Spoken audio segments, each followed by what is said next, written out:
Hey! Greetings, everyone. What's up?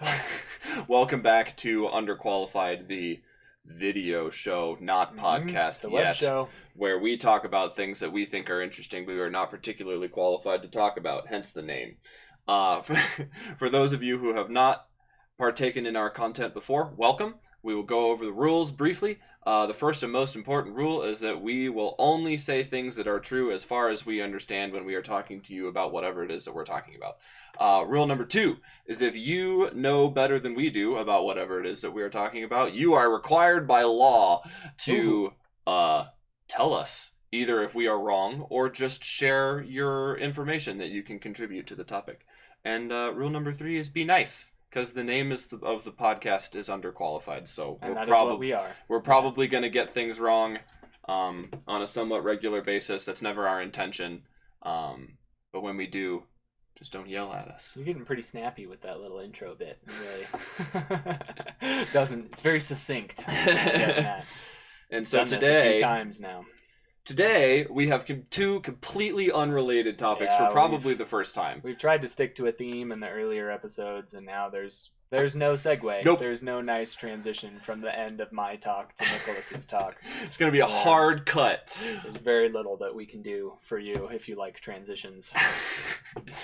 But today, Benjamin is going to be talking about the Zodiac killer, which I heard they recently cracked one of the Zodiac code ciphers, I guess. And then we are going to hard transition to talking about antibiotic resistant bacteria. Naturally. But I hope that you're all along for the ride. Let's get it. Why wouldn't you, Teach me about the Zodiac killer. I would love to. So, Ted Cruz, right? I actually have an article pulled up on why Ted Cruz is the Zodiac killer. But wouldn't he have been like 2? I don't think he would have even been born yet. Yeah. Because the murders were the late 60s and early 70s. And Ted Cruz, how old is Ted Cruz? I got you. How old is Ted Cruz?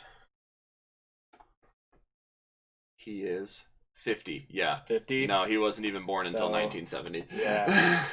Which is exactly what the Zodiac would want you to think. We're off to a great start. Anyway, I'll do a little bit of a precursor before I get started that this is a little bit more mature content than we've talked about in our previous podcasts. So we were talking about a serial killer who did some pretty terrible things. So if that is not content that is going to interest you or be appropriate for you, then go ahead and skip approximately 25 minutes into this episode and just enjoy Nicholas's wholesome antibiotics content. That will be much more your speed. So just wanted to throw that little trigger warning out there. So the Zodiac killer, I'm going to be referencing some sources. I'm by no means a true crime expert. It's underqualified. I like true crime podcasts, but this is the first time I've really done any kind of research on true crime on my own. And so I'm pulling from the ever reliable Wikipedia. Classic.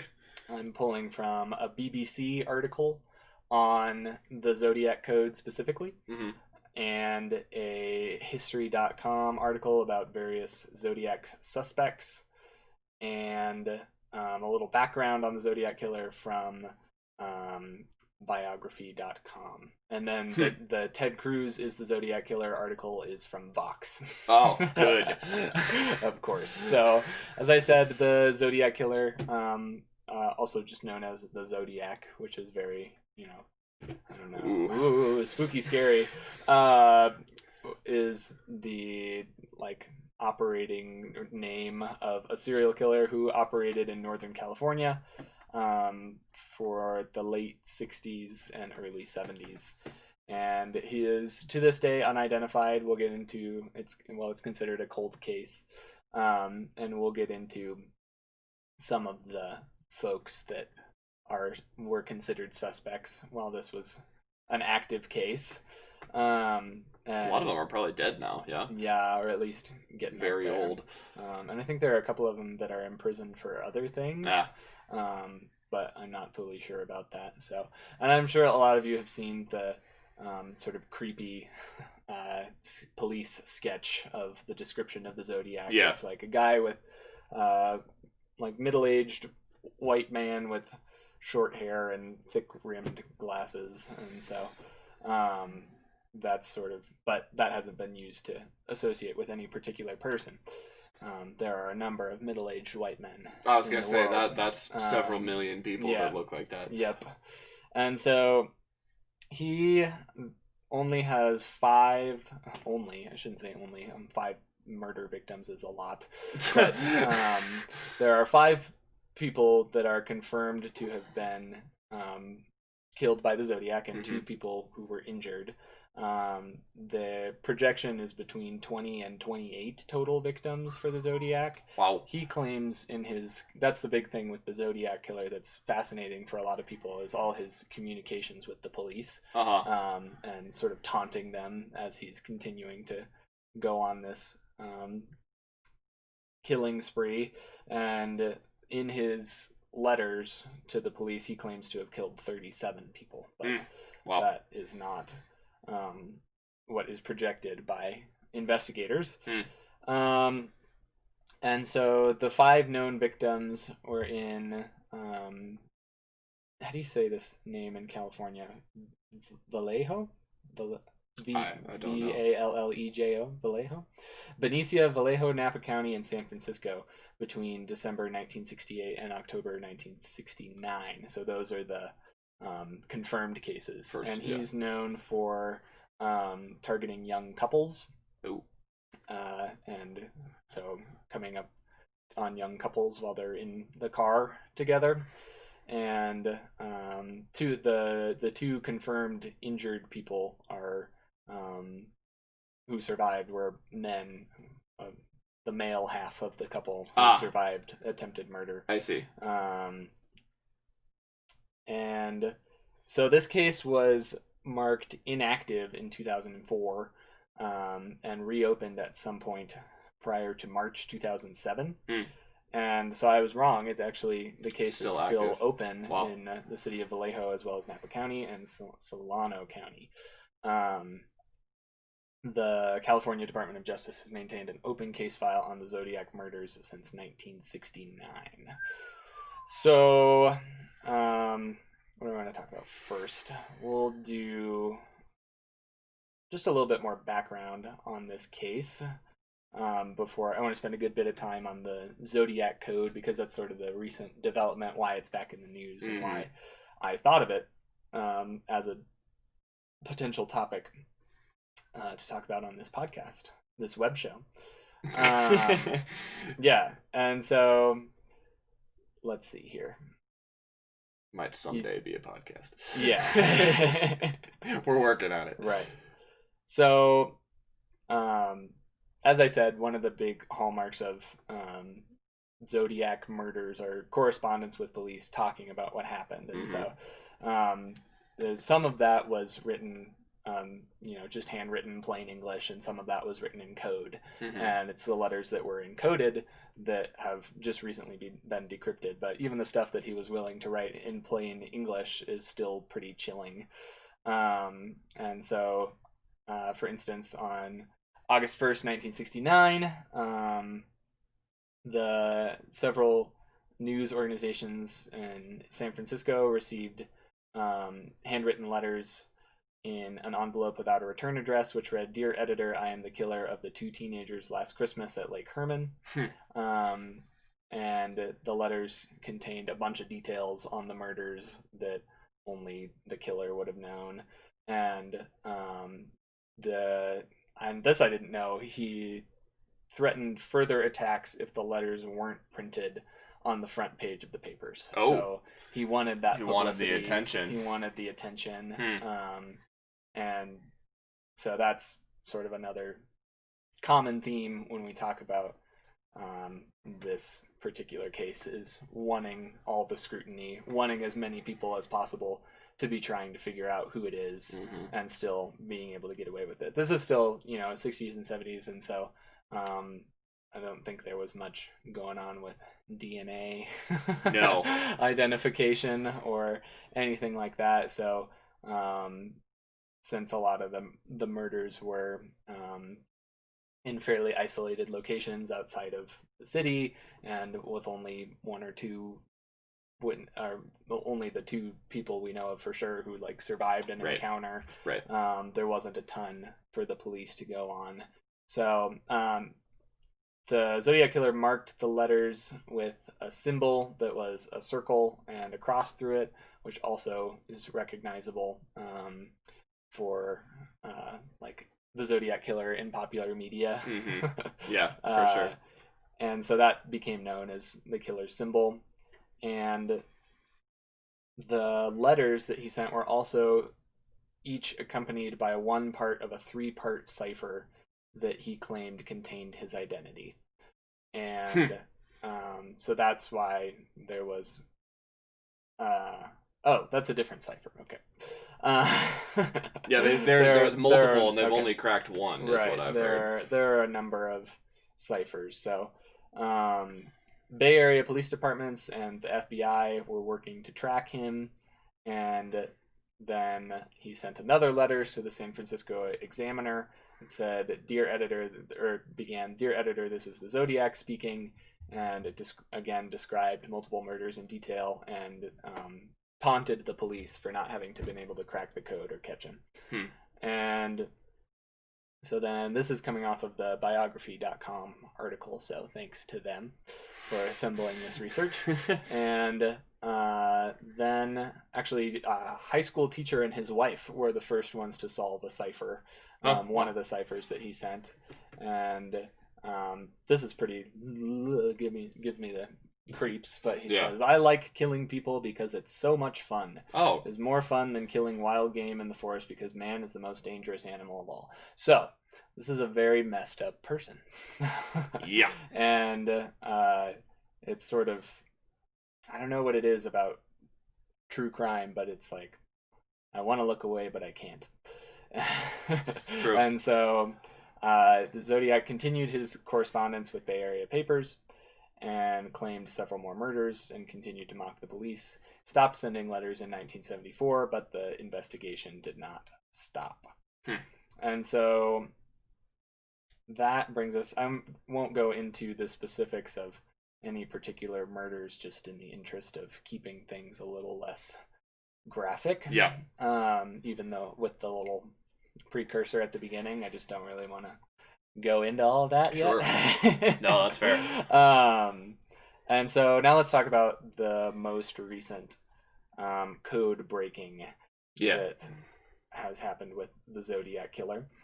And so this was just earlier in December this year, and so that's pretty wild because it's now 50 years after the confirmed cases happened. And so the cipher that was solved was, I believe, the longest one that the Zodiac sent.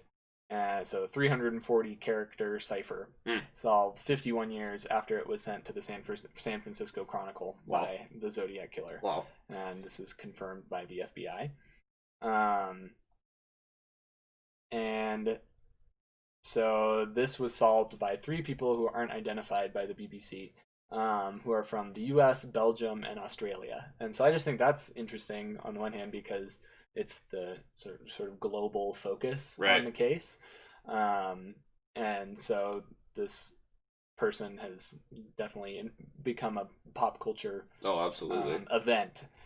And that's not just in California, not just in the US, but around the world, since people in Belgium and Australia are working on it as well. Enough interest to spend hours trying to crack an unsolvable cipher. Right. So, this is also sort of wild if you didn't get the impression from the first couple things written by the Zodiac that I read. But, and again, if this is becoming triggering for you, then please click away. But it reads, "I hope you're having lots of fun in trying to catch me. I am not afraid of the gas chamber because it will send me to paradise all the sooner because I now have enough slaves to work for me." Huh. So, yeah. And that... Jeez. Yeah. Wow. So, pretty sickening. And it doesn't really shed any light on the killer's identity. No. Unfortunately. It just sort of gives us more insight into the messed up place that he was coming from. Yeah. And so I can name the people who solved it. It was Virginia web designer David Oranchak. He cracked the cipher along with Australian applied mathematician Sam Blake and Belgian Jarl van Eyck. I'm certain that's wrong. He was a warehouse manager and code-breaking software. Or a code-breaking software engineer. So that's why he was in on it. He writes software. He writes software that cracks codes. To break codes. And so basically, one of the guys who cracked this called it more of the same attention-seeking junk from the Zodiac. And it consists of rows of capital letters and symbols, and so it's just weird how it's all presented. It's like I can't understand. And so the FBI is still investigating this, still trying to solve this case, and partnering with the FBI San Francisco division and local law enforcement. And it's interesting.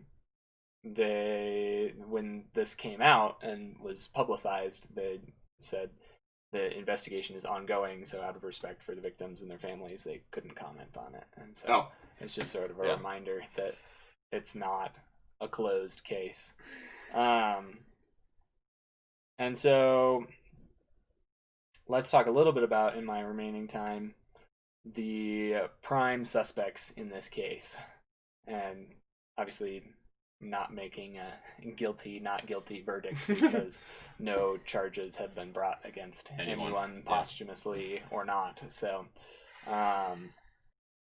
and honestly, historically, from what we know about the investigation, there's never really been anything close to an arrest being made, having enough evidence to make an arrest. Wow. So, the killer just sort of vanished without a trace. But switching over to this history.com article, conspiracy theorists have labeled the Unabomber members of the Manson family, Ted Cruz, all of these absurd allegations against people claiming that they are the Zodiac killer, and none of them are really substantiated. Right. This is a funny quote. The level of crack pottery in the Zodiac case is stunning. That's pretty awesome. And so most of the people that are talked about as being suspects aren't really suspects. They're just somebody that was accused, and then that got snowballed and repeated all over the place. But here are a couple of, I'll go through, there are 8 available. I don't know that we'll have time to profile all of them, but I'll just go through. I recognize some of the names, so we'll just talk about those. So there's somebody named Lawrence Kane is listed as the number 1 suspect. And he worked in the same hotel as a woman named Donna Lass, who was a suspected Zodiac victim but unconfirmed. He served in the Naval Reserve, so people thought that he might have known how to code. And he had a 1962 car accident that compromised his ability to control urges. He was arrested for other unrelated crimes in 61 and 68. So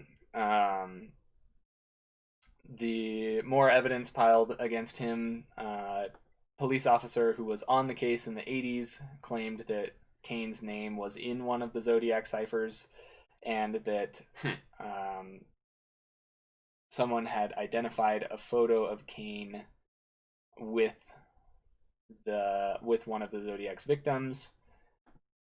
And so there's Kathleen Johns as well, who escaped from a man believed to be the Zodiac in Modesto in 1970. Wow. Identified a photo of Kane as the abductor. So that's, people looking at a picture and saying, yeah, it's that guy. That seems pretty strong. But there have been a lot of studies that show that first person, witnesses that were there, that evidence is not anywhere near as trustworthy as we used to think Really? that it would be. Yeah. Okay. Interesting. So. Yeah, I really wonder if this is ever going to be wrapped up with any kind of DNA, but it's like unless they had it then, probably not. Yeah. And also, if it was as simple as doing more DNA testing, then this would have been solved. It would have been done by now. So we don't really have the evidence to make a firm claim one or the other. Mm-hmm. But as you go through all of these profiles, and this is what I've observed from like podcasts that I've listened to on the Zodiac before, they'll do sort of a profile of 3 or 4 different prime suspects. And after every one, you're like, it's got to be that guy. And then the next one will go, and you'll be like, no, yeah, it's definitely that guy. Well, and then there's always the catch, right? Like, I just looked up a brief thing on Lawrence Kane, and it said that his handwriting wasn't a match at all, and there was never any suggestion that his DNA lined up with that of the Zodiac killer. Mm-hmm. So, like, you say, well, it looks like it, but then there's so much writing done by the Zodiac killer that's a pretty big portion. So. Right, exactly. So, our second suspect, according to History.com, is someone named Ross Sullivan. And he was suspected in the 1966 murder of Cherry Joe Bates in Riverside, California, which is not a confirmed Zodiac killing, but it bore many similarities. And there was witness testimony that he had disappeared in several days after the murder, but that's not enough to charge him with the murder. Right. And he sported a crew cut and glasses similar to the artist's rendering of the Zodiac. Mm-hmm. He moved to Northern California in 1967 and was hospitalized several times for bipolar disorder and schizophrenia. Quick aside, people who have mental health conditions are much more likely to be the victims of violence than the perpetrators of violence. So we should stop saying that people who have conditions are going to go on a murderous rampage. That happens very rarely. But that is listed as a reason that he was suspected. At the time. Yeah. And he wore an army jacket and military-style boots, which were similar to the footprints left at Zodiac stabbing. And the Zodiac letters mention the Mikado, Mikado, I don't know how you pronounce it, by Gilbert and Sullivan, which could be a reference to Ross Sullivan's name. But that seems like a little bit of a reach to me. Okay, so those suspects are ruled out. Arthur Lee Allen and Richard Marshall are ruled out.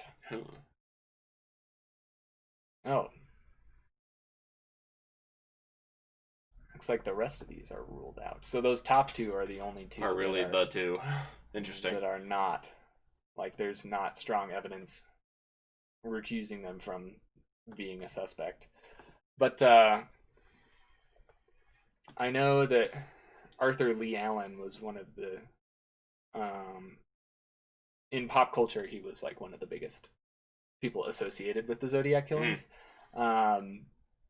Because this guy named Robert Graysmith wrote books about the Zodiac killer, and he portrayed Lee Allen as the prime suspect. That's a tough rub for that guy. Yeah. And there was a movie in 2007 called Zodiac. Yes, it had Mark Ruffalo and Robert Downey Jr. in it. And Arthur Lee Allen was the basis for, or the book written by Robert Graysmith was the basis for that movie, Gotcha. Which has Lee Allen as the prime suspect. And so why everybody thought it was this guy, he wore a Zodiac brand watch, owned the same caliber gun used in one of the shootings, told police the bloody knives in his car were just for killing chickens. He was dishonorably discharged from the Navy and was fired from his teaching job amid sexual misconduct allegations. So he was ambidextrous, which people thought could help him disguise his writing in the letters. This will be my last one, and then I'll wrap up on this dark and depressing story. Police looked into him again in 91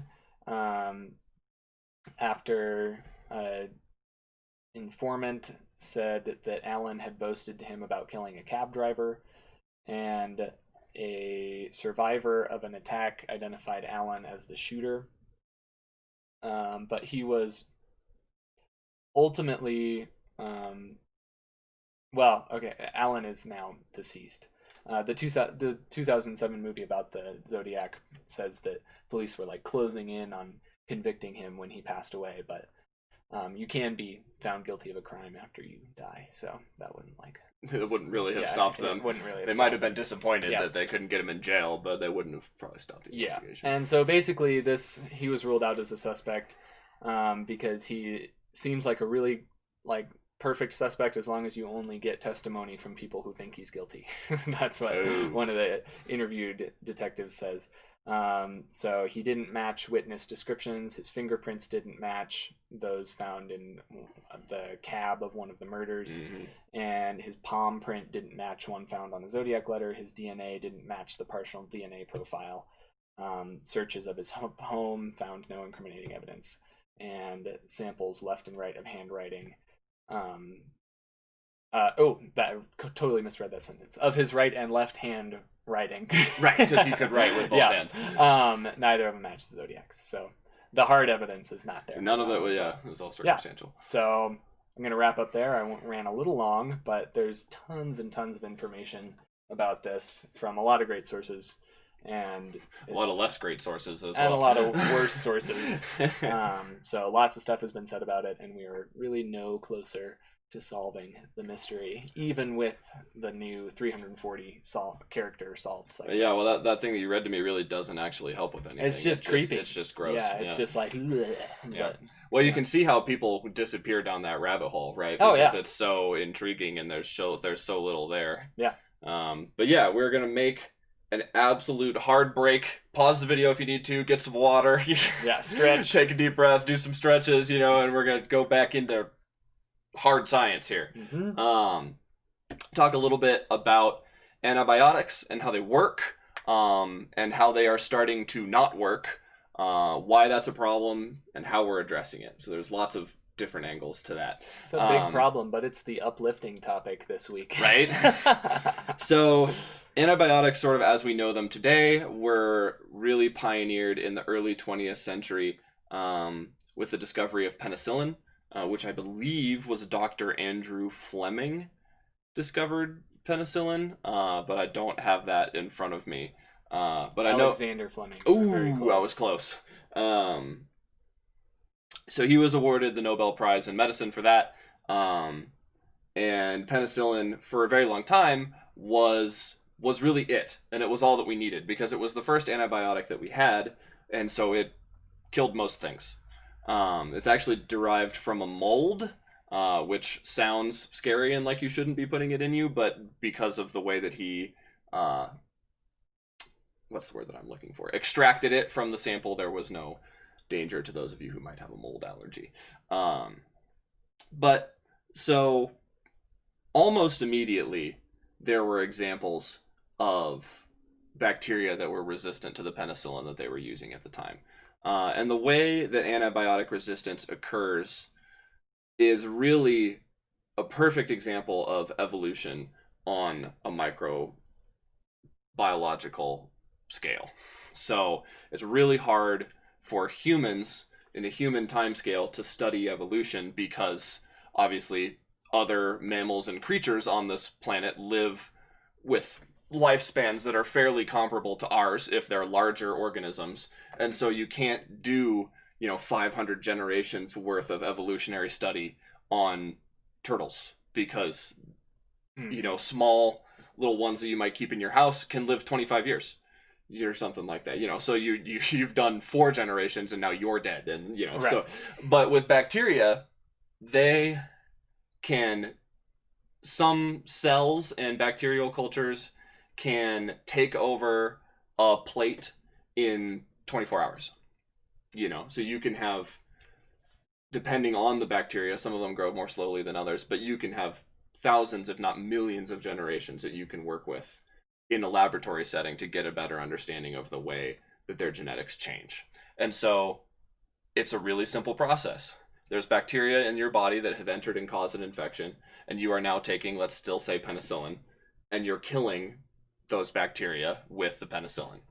If you don't kill all of them, those that survive because either they got lucky or they, for some for some random reason, have a mutated trait that makes them resistant to penicillin, will propagate in the absence of those that were killed.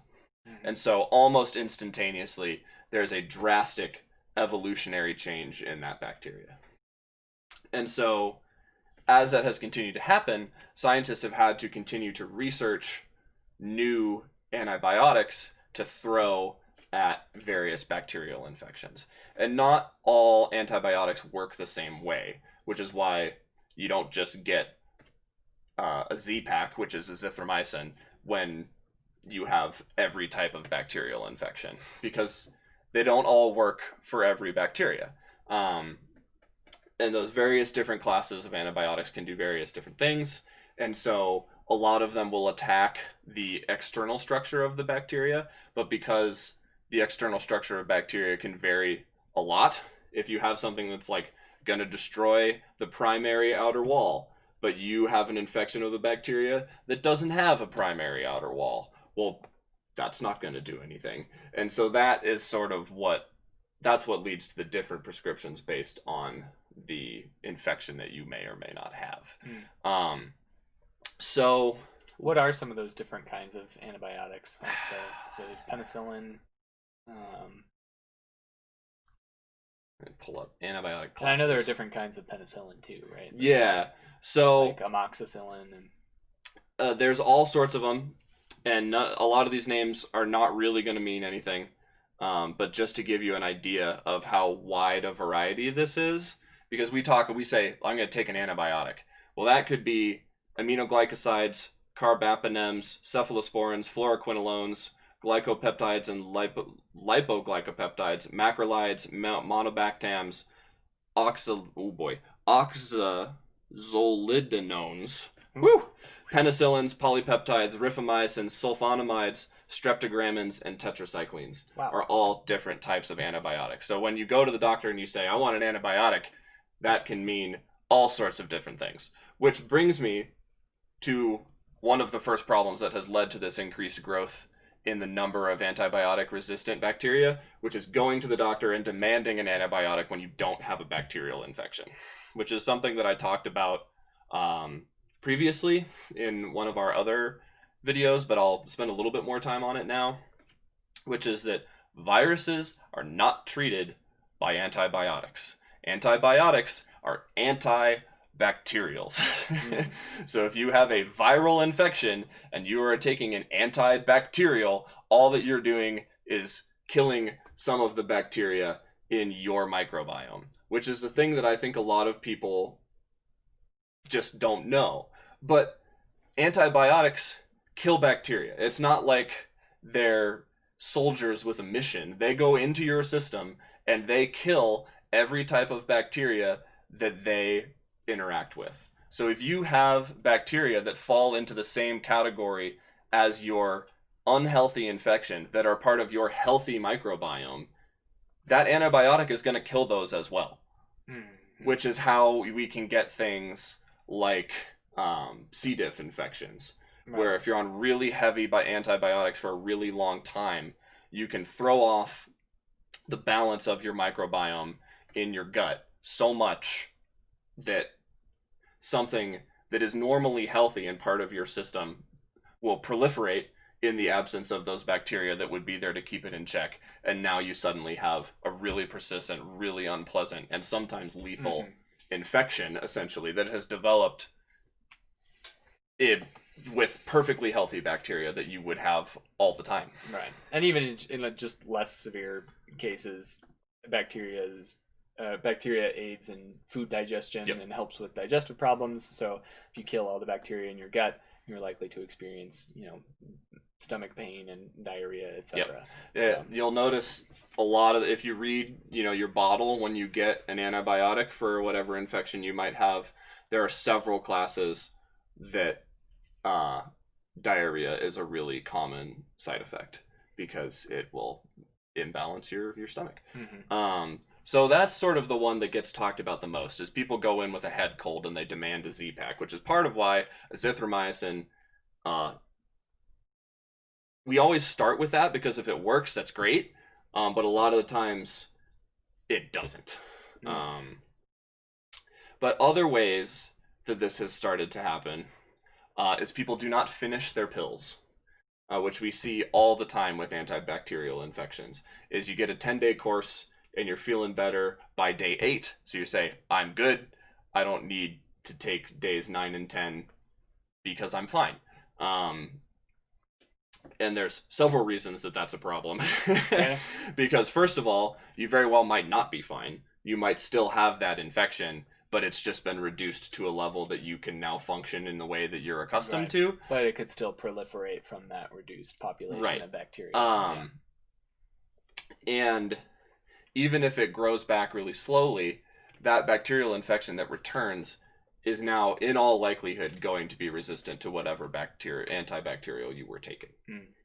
Because if you think about, you're killing 99.99% of that infection and your immune system sweeps up the rest, is what we would hope for. But if you only get to 98, then that little 1% is the most hearty of that bacteria that you were trying to kill, and it's going to regrow, and now everything in your infection is the heartier version of that bacteria. And one of the ones that I thought that kind of surprised me was that farmers need to stop giving animals antibiotics that are used to treat people. I didn't know they did that. And so you hear a lot about no antibiotics in food for like fast food chains, but also just from your grocery stores. And obviously farmers need to keep their stock alive so that that food can make it to market and they can actually make some money. But what will happen is that they will use antibiotics in their livestock to keep them healthy that are also used to treat diseases in infected humans. And so what happens with that meat is that now any bacteria that might be surviving on that meat has gotten a head start, if you will, on evolving defenses to that bacteria before it even enters a human system. This site that I have here from WebMD says that doctors should stop unnecessary antibiotic use, which is very true. But I think that that's kind of coming at it from the wrong angle, because what really needs to happen is people need to stop demanding antibiotics when they don't need them. There's also an issue in that in certain countries in Europe, antibiotics, the vast majority of them are over the counter. So you can just walk in and buy one. You don't need a prescription for antibiotics in certain countries, which is really convenient if you have something like a UTI and you just need to go in and take like a 10-day course of something like azithromycin and then move on with your life. But becomes an issue when people with head colds go in and buy antibiotics that they don't need. And so I remember I read a paper for my pathogenic microbiology class that talked about levels of antibiotic chemicals and antibiotic resistant bacteria in water downstream from hospitals. Oh, wow. And so it is actually detectable in bacteria that have never been, that were growing in like brackish water. Wow. And so they will have been experiencing runoff, if you will, of antibiotics from treatment places like hospitals, and will already be antibiotic resistant in some cases, which is really concerning to think about. Like, this hasn't even entered a human system yet, and it's already out in front of the antibiotics that we would normally use. And so those are some of the ways that this becomes a problem. And it's a problem that I'm sorry to say that science and medical professionals really don't have a good answer for at this point. Because the development of new antibiotics has really slowed down. I could go into why, but that's a really complicated answer. Part of it is monetary, and part of it is that they've kind of hit a research wall in terms of things that they're trying are not working out. And so what we have had to do is you either have to remove antibiotics from the picture entirely and go with a different treatment method, or you have to use some sort of formulation. And so what I mean by that is, like, if you go back into the doctor with your bacterial infection and you're still sick, they might increase your dose. That's very common. Where they're probably more likely to increase your dose if it seems like it's working than they are to put you on another medication. Because if we start patients at the bottom of that therapeutic range and it works for most people, that's fantastic, because the lowest point on the therapeutic range that still works is, of course, where you're going to have the least side effects. And what I mean when I say therapeutic range is called a therapeutic index, and it's a really important measurement for all drugs. And it's essentially the ratio between when the drug starts to work and when it becomes toxic to the system. And so there's a window in there of doses that it gets more and more effective, but you get closer and closer and closer to those toxic levels. And so things like chemotherapy drugs have extremely thin therapeutic indexes, because it's essentially, the point is that they're toxic to the system, right? You need to be killing cells, which is why they're so horrendous to be on, and is why you're often going to receive them in a hospital setting so that they can really monitor the dose that you're getting. But that applies to all drugs. You know, there's a level at which they work and there's a level at which they're toxic. And so if your dose seems to be working, they might just say, well, let's just double it. You'll still be in the index. You might experience some more substantial, whatever the side effects are of that drug. But if it works, that's good. And that is one of the ways that we fight against antibiotic resistance, is you simply just hit them with more. Which works in the short term, but is really not an answer in the long term, because you might say, well, wouldn't the bacteria just evolve to handle the more? And the answer is absolutely. And so there was a video that we watched in that class where they had essentially a table, like probably a couple feet long, that had the growth material of what you would have in like a petri dish on it. And as you went further and further in towards the center of the table, they increased the dose of the antibiotic that was inside the growth material upwards of like 1,000 times. So the center of the table was 1,000 times or 10,000 times or even 100,000 times more concentrated than the dose on the outside of the table. Wow. And so they inoculated the edges of the table with whatever the whatever the bacterium was that they wanted to test, and they just let it go. So there, you could watch colonies grow into the next concentration and then stop, because there was no random mutation that allowed them to fight that high level of a bacterium. It took them like 8 days to reach the 100,000 times concentration, because that's how rapidly some bacteria reproduce. And so that goes to show you how rapidly this can become a major problem.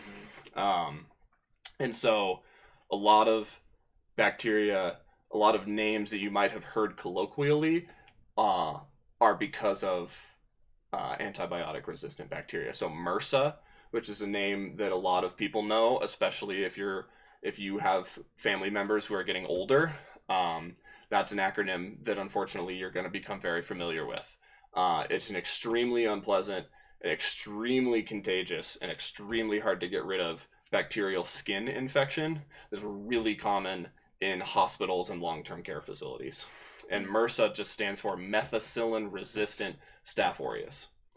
And so it's a specific strain of Staphylococcus aureus bacteria that methicillin, which is what was used for decades to kill Staph aureus, doesn't work anymore. And so it's really hard to get rid of, and it makes this infection worse.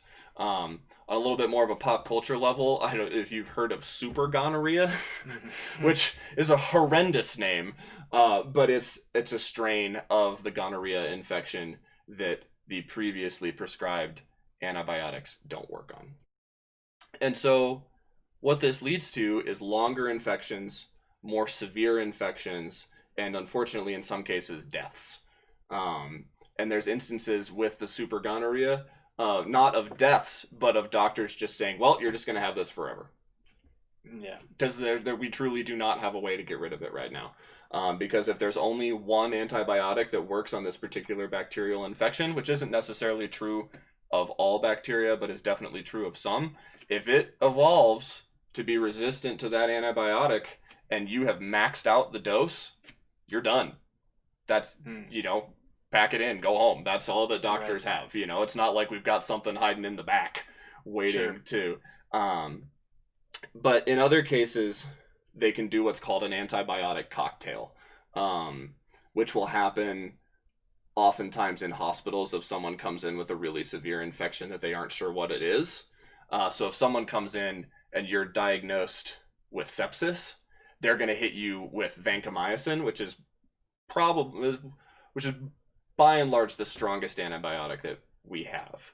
And it's not something that you would likely be getting just from your doctor's office because the side effects happen almost immediately and they can be really severe if a doctor isn't on hand. But it kills bacteria like crazy. And so you might be hit with a vancomycin and other various antibiotics in a cocktail in the hopes that, you're throwing like 5 different darts at the board at the same time and you hope that one of them sticks. Those can be scary to get out of because if it works, that's great, but the doctors won't know which antibiotic is working. Right. So they would just have to remove them like one at a time and hope that the infection would continue to go away. Because for the reasons that I just talked about, you don't want to leave someone on like 3, 4, 5 antibiotics at the same time because you're going to devastate your gut microbiome and you're going to generate antibiotic-resistant bacteria by accident, essentially. I was just going to say, it seems like the cocktail would have a much more significant impact on your microbiome, your healthy microbiome in general, than just one at a time. So, you respond, it saves a life in the short term, but exacerbates the problem in the long term. Because if you're hitting bacteria with 5 different antibiotics at once, and they develop resistance to all of them, then you've just quintupled your problem. It seems to me, and you can correct me if I'm wrong, that one of probably the best ways of addressing the problem is reducing the rate of infection.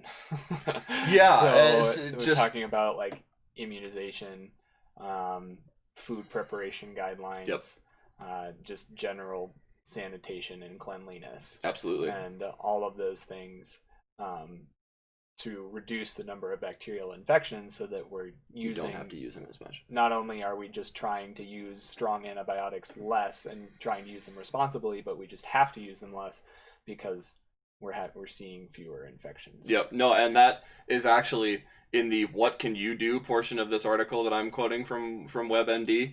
You get your vaccines, wash your hands thoroughly. If you have an infection or if you have like a wound that is serious, don't just treat that at home. Go to the doctor because they have antiseptics that they can put on early that work a lot better than the stuff that we have here. They're more concentrated, things of that nature. So if you end up preventing that infection before it occurs, then of course you don't need to be on antibiotics. There have been some interesting advancements in sort of circumventing antibiotics in their entirety. I read one that they used free radicals from, I want to say, ozone, and they could in vitro, so on a cellular level, they could use those free particles to basically blow up bacteria. Wow. Which is really cool.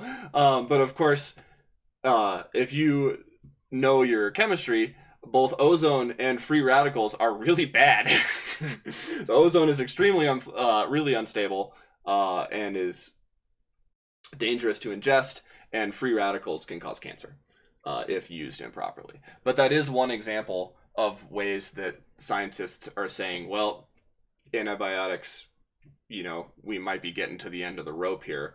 So let's just go back to the drawing board entirely. But I would argue that just as you said, the most important thing to do is to give the scientific community as much time as possible, because the scientific community comes through for the population at large pretty much without fail. And saying back to the drawing board on antibiotics as a whole is a really big ask. You know, the invention of penicillin that we started out your section talking about is one of the greatest scientific achievements in all of human history. Saved billions of lives, I'm sure. And so if we're going back and saying scrap all of that and start over, you need a new miraculous breakthrough. Right. And those are hard to come by. Don't come along every week, or they wouldn't be miraculous.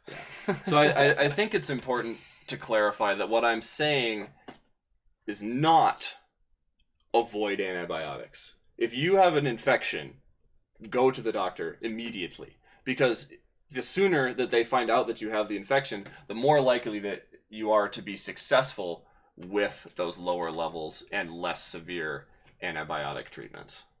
And so actually probably what I'm arguing is go to the doctor more. Because if you suspect that you have some sort of infection, if you get that taken care of before it's spread from the local area of wherever your infection might be, you have a much better chance of that getting taken care of. But also, I've said it, this will be like the fourth time, if you have a head cold, leave your doctor alone. Like, it sounds so silly, but people do it all the time. I know, because I have worked in a pharmacy for almost 2 years, and we had people who would come in grumbling because they had just gone to their doctor for their cold and they wouldn't give them a prescription. And I'd have to say every time, you have to understand that what you have is a minor viral infection, and antibiotics will not work. Not only that, taking antibiotics will make your situation and humankind's situation, which is kind of a big hammer to use on somebody who's just frustrated that they didn't get something to help with their cold. But it's true, you will make humankind's overall position worse if you keep doing that. So use antibiotics responsibly. Give scientists time to create new ones, or maybe, just maybe, we'll get that miraculous breakthrough that penicillin was almost 100 years ago, maybe even over 100 years ago at this point, when penicillin was discovered or extracted. 1928. Okay, almost 100 years ago. 92. Because I have faith, as a very tangential member of the scientific community, that the scientific community will continue to come through for those of us, the rest of the world, when we need them to. Yeah. It's definitely not the end of the road. It does look scary, but people are always making progress, and I am hopeful that that progress will yield impactful and world-altering results. Good positive spin. Exactly. Kind of a downer episode. Yeah. We hope you enjoyed. This was a little bit disjointed in our topics this week, but definitely both things that we're super interested in. So, as always, let us know what you thought. Give us suggestions on what to talk about next, and following rule number 2, correct anything that we might have gotten wrong along the way. So, as always, thank you all so much for watching. Hope you all having a great day. Take care. See you later.